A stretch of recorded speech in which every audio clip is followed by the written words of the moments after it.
அதிமுக தொடங்கப்பட்ட பிறகு அந்த கட்சி சந்தித்த முதல் இடைத்தேர்தலில் திண்டுக்கல் தொகுதியில் போட்டியிட்டு வெற்றி பெற்ற மாயத்தேவர் இரட்டை இலை சின்னத்தை உரிமை கோர சசிகலாவிற்கே அதிக உரிமை இருப்பதாக தெரிவித்துள்ளார்.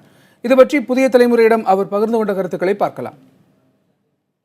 நான் பழைய பை எலெக்ஷனில் திண்டுக்கல்லில் நிற்கும்போது ரெட்டலை வாங்கினது நான் தான், ரெட்டலை சின்னத்திலேயே போட்டி போட்டது நான் தான்.